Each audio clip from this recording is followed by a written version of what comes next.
Hi there, welcome back to the Brain First Parenting Podcast. I'm your host, Eileen Devine, and today I want to talk a little bit about motivation. It is a big deal for many of the parents I work with, especially those parents of teens and tweens, where at that age, self-motivation as an expectation enters the picture. And I get it. Remember, I have a teen myself, so I get why motivation, or what appears to be the lack thereof, can be really hard. It's a very hard thing to wrap our own brains around when it appears as though our child has zero motivation to get out of the house each day and just be in the world, motivation to go to school consistently, motivation to attend to their hygiene, motivation to take care of themselves and their health in other ways, the motivation to make friends, and then the ongoing motivation to invest in those friendships. I could go on, and that's because life requires a certain amount of motivation from us to be successful in all these different areas of our lives. So it's completely understandable that it's very triggering for most parents when we see our child's behavior and our interpretation of that behavior is that they are not motivated. They are lazy. They don't care. They have zero drive. They have no ambition. And we worry about what this means for the rest of their life. Like, how will they ever progress and reach any kind of goals and really just function in the world if they are not motivated? We worry about how others will see us as their parents. Like, why don't you just make them do it? Or this must be a result of your child being spoiled and you never holding them to any kind of standards. Those sorts of judgments. If only it were that easy and simple to explain away. Not to mention the self-judgment that takes up so much room in our own head. Like, what kind of parent am I if my child, who is X number of years old, won't even do X? There's so much self-judgment with the parents that I support. Again, these parents are amazing parents working so hard, but when they have no other explanation about why their child is behaving this way, they begin to really wonder, is it about me? The other very triggering thing that happens around this issue of motivation in relation to our kids who live with brain-based differences and really struggle in this way, there are times where our kids say they want something, and we can see the clear path to them getting the thing or reaching the goal. And it seems so simple. And even when it is a little more complex, when we can recognize that, we're like, I can help you. You can definitely do this with support. I'm willing to support you. We'll make sure that this happens. So we begin to walk them through the steps, and they just don't do it. It looks so oppositional. It can look like they are self-sabotaging everything. It makes no sense because they have this desire, and their behavior, again, is in complete contradiction to what they said they want. And it only adds to the frustration when you try to engage them in the conversation about it and they respond with aggression or disrespect, or they just don't respond at all. They shut down. They refuse to talk to you about it. And you're left thinking, what is going on? This is your thing that you want, and I'm just trying to help you. And this is how you respond? If you were only just a bit more motivated, you wouldn't be in this position at all. And we'd be not having to have this conversation at all. Which brings me to another huge frustration for parents of kids and tweens and teens with brain-based differences, which is that it seems as though nothing works to motivate them. I know that if this is a topic that resonates with you, the topic of motivation or lack of motivation with your child, then what is also true is that you have tried everything to motivate them. And I mean everything. Bribes, consequences, threats, elaborate reward systems, trying to convince them in any possible way imaginable. Or, maybe in your not so proud parenting moments, we all have them, we've all been there, you've unintentionally shamed them to try and motivate them. The parents I work with have tried all of this and more. And it's really tough, again, when it doesn't work. That can feel frustrating, to say the least. It can feel devastating at times, like you're completely powerless as a parent.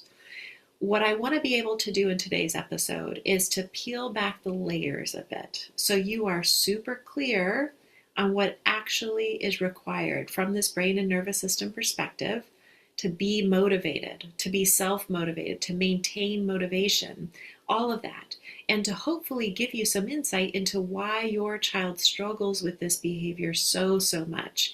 And from there, how to support them differently in this area so that you aren't fighting against what is. What I mean by that is you're not fighting against their neurobiological makeup, how their brain and how their nervous system works. And when you can stop fighting against that, it helps ease that chronic feeling of frustration that you understandably feel, and the burnout that it often, I would say actually always, if we stay on that path long enough, burnout that it leads to. What it also does is strengthens your relationship with your child, and it reduces other negative outcomes that none of us want for our kids, like lowered self-esteem or increased feelings of shame that they experience about who they are and what they can and can't do in this world. So let's begin where we often do in these episodes, which is looking at cognitive skills. What cognitive skills are required to be motivated? Motivation is a brain thing. It requires cognitive skills that your child may or may not have fully developed. There's actually quite a few involved in being motivated. It's quite complex. It seems so clear-cut and simple on the surface, but it is not. So no wonder it is such a common struggle for so many of our kids who have brains that work differently. Okay, so the first one that comes to mind is regulation and stress recovery skills. How well can one stay in balance emotionally and energetically, and how quickly and independently can they recover from stress? So I want you to think about your child as I say that. Does that sound true to you in terms of where is their ability to be able to do that? How strong are those cognitive skills? I refer to these cognitive skills as gateway skills. And what I mean by that is they need to be strong, they need to be robust in order for the brain to access other cognitive skills. So when they are not as strong, when someone is lagging behind in this particular area of cognitive skill development, they experience dysregulation more frequently. They're out of balance in this way that we're talking about more frequently, which means their thinking brain is offline more frequently, which then means that other cognitive skills that they need to navigate their world may be hard for them to access. And those skills may already be hard for them to access on a good day. If they are out of balance, dysregulated in the way we're talking about it, cannot recover from stress, especially not independently, they're going to be even harder for them to access. So specifically, what comes to mind, immediately to mind, when I'm thinking about these regulation and stress recovery skills related to motivation, are those times when stress reactions escalate quickly under pressure. And not just as explosive reactions, that may be the pattern that your child has in terms of their defensive behaviors, but it can also be shutdown or withdraw reaction as well. It could look like energy levels that fluctuate unpredictably. And when there are big or strong reactions to everyday demands, and again, that reaction can be more of an explosive reaction, but it can also be more of a shutdown or going inward. That is how that lagging skill can present through a behavioral lens. How it presents through a behavioral lens is as laziness or lack of motivation. The second one that comes to mind is related to the cognitive skills that we need to process what's happening around us and mental stamina skills. So specifically being mentally taxed by situations or demands that everyone around them finds simple or routine. When we think things like, are you kidding me? you're telling me, or you're showing me through some type of oppositional or defiant behavior, you're telling me that you can't do this. You can do this. If you were even just a little self-motivated, if you cared at all, you could definitely do this. We're communicating in those moments that we believe it's their choice and not about their inability to process the information, to keep pace with everything happening around them, and to have the stamina to manage all that life is throwing their way. Other cognitive skills that come to mind related to being motivated that are needed to be able to be motivated: planning, organizing, follow through. These cognitive skills are another biggie. These are really those executive functioning skills our tweens and teens and young adults especially are expected to have in place. And many of our kids of that age and younger, but especially that age, with brain-based differences really, really struggle with them. And when they struggle with them, it looks as though, when viewed through a behavioral lens, that they are not motivated, that they are lazy. These are things like struggling to focus, struggling to organize their time, struggling to plan out the steps they need to reach even simple goals, struggling to carry out more than one step at a time. It's all connected to their ability to be motivated and to maintain that motivation ongoing.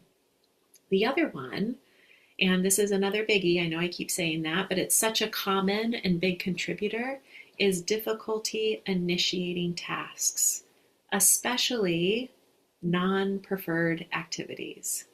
When this skill is misunderstood as willful behavior, it can lead to lots of frustration for parents. I'll hear things like, well, they have no trouble motivating themselves to play their video games, but when it's time for their homework, they just won't do it. I get why this is confusing, but let's think about how this plays out for us in our lives when we spend our time adulting. It's what I call it. When we have to do a good amount of non-preferred activities that we do not like, but we know it has to be done. If we're honest with ourselves, we find ways to procrastinate. We get out of those, or to even get out of those tasks. We have behavioral symptoms when we come face to face with them. Maybe irritability, annoyance, maybe avoidance. Maybe we are a little short-tempered, or we are anxious. Maybe we are overwhelmed if it's something big or important or something that we've been putting off, which now has created even more pressure, making it even harder for us to get started. It happens to us too, and it's a brain thing for us too. But if you are a mature adult who identifies as neurotypical, you most likely have the skills and the resilience to get started, despite all of those things, and just do the dang thing. You can rise above or move out of that overwhelm, that anxiety, that inertia, right, that sets in. Our kids who are still maturing, who have brains that work differently, and so they're lagging behind in cognitive skills, they have a more fragile nervous system, which impacts their resilience. They can't respond in the same way. It's not laziness. It's not that they don't care about anything. They do desire to have the thing that they've articulated. They just can't access the skills needed to get started, to keep going, to reach the finish line, whatever that means for that situation. There's a few others I want to mention before we wrap up. Learning and memory cognitive skills, like needing lots of prompts and reminders. This can look like a lack of motivation. Also, inconsistent performance, those on and off days, that's definitely a contributor. I covered that in episode 5 of this podcast, so you can learn more about that specific cognitive skill set by listening to that episode if you've not had the chance to dive into it yet. And the last one I want to mention is emotional regulation, emotional expression, and emotional response skills. If you have a child, tween, teen, even a young adult who lives with a brain-based difference and they struggle with these emotional regulation, expression, and response skills, you'll see this through behaviors that reflect their narrow window of tolerance for life stressors, even those stressors that seem so small, so insignificant to those around them. If you're not familiar with what I mean by window of tolerance, I really want to encourage you to go listen to episode 28. Supporting our kids to be motivated requires us to gently nudge and encourage while being mindful of their window of tolerance, which for many kids with brain-based differences is very, very narrow. It's this delicate balance, but it's an important one for us to reflect on and become familiar with as it relates to their unique child, your unique child. What we see as a lack of motivation can absolutely be about them feeling overwhelmed by a task or an expectation that is way beyond them in terms of their current cognitive skill development, along with this narrow window of tolerance that's not being acknowledged or accommodated. So again, please listen to that episode 28, if you're not familiar with window of tolerance, and I'll link to all the episodes I'm mentioning. I'll link to those in the show notes so that you have them there. Alrighty, I think that's a pretty comprehensive list. A list of cognitive skills that require any human, including most especially your child, to be motivated. I might be missing a few, I probably am, but I think this is a pretty good list. And what I hope this list and this episode as a whole has helped you see is just how complex motivation is from a brain-based perspective. That your child or tween or teen, they're not lazy. They want to do the things they talk about wanting. They do care. The shutdown, the refusal, the irritability, those are defensive behaviors, defending against a world that comes nowhere close to being set up for them. A world that does not understand them, that is really a world that is really, really stressful for them. Now, I know as their parent, when you see them in that high state of anxiety or irritability or the extreme shutdown, the withdrawal from the world, it is so, so hard. I know it can make you sick with worry. You want them to move forward. You want them to have forward progress in life. And when that's stalled or when it's happening at this glacial speed, it can bring panic. It can bring fear, bring sadness, and a feeling of helplessness. What I hope I've helped explain clearly here is that instead of in those moments, those really hard moments, reaching for your power to try and force them to be more motivated, the first step in helping them to access motivation is to understand that to do the thing, whatever that thing is, to be motivated requires skills that may not be fully developed for them yet. And because of this, they need lots of accommodations, sometimes much, much more than we initially realized. As I've said already, I know this is a really, really hard one for many of you. It's why I wanted to cover it in this episode today, and know that my heart goes out to you as you navigate it all. Thanks as always for joining me today. I really appreciate you being here and listening in. And until next time, take care.